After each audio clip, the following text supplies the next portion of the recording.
हम सीखेंगे माध्य, माध्यिका और बहुलक जल्दी ज्ञात कैसे करते हैं। हमें संख्या दी गई है, इनका हमें माध्य ज्ञात करना है। तो माध्य क्या होता है?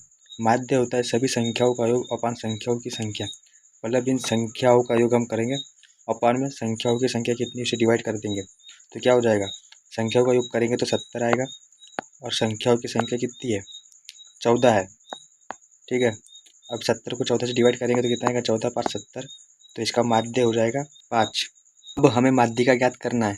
तो माध्यिका ज्ञात करने के लिए हमको सबसे पहले इन डाटा को अरेंज करना होगा नंबर्स के हिसाब से। फिर माध्यिका ज्ञात करेंगे। तो माध्यिका क्या होती है? जो हमें ये संख्या दी गई है, पहले हमने इसको अरेंज किए। अरेंज करने के बाद जो संख्या इनके बीच में आएगी वह संख्या माध्यिका कहलाती है। अगर अब इनके सबसे बीच की जो संख्या होगी कौन सी होगी? यहाँ पर टोटल 14 अंक है, इनके बीच की संख्या 7 7 में डिवाइड हो जाएगी। ये 7 7 में डिवाइड होगी, इधर 7 संख्या होगी, इधर 7 संख्या हो जाएगी।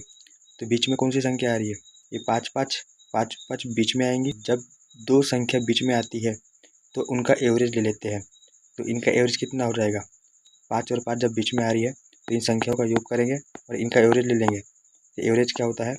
संख्याओं का योग अपन संख्याओं की संख्या से डिवाइड करना होता है। ठीक है, ये कितना हो जाएगा? 5 5 10, 10 को 2 से डिवाइड करेंगे कितना आएगा? 5 ही आएगा। इसका माध्यिका 5 होगी। तीसरा बहुलक ज्ञात करेंगे। तो बहुलक क्या होता है? बहुलक दिए गए डाटा में जो अंक ज़्यादा बार आया है वो बहुलक कहलाता है। जैसे इसमें सबसे ज़्यादा बार कौन सा अंक आया है? तो 5 सबसे ज़्यादा बार आया हुआ है, 3 बार आया 5 सबसे ज़्यादा बार आया बाकी अंकों के कंपेयर में, तो 5 इसका बहुलक होगा।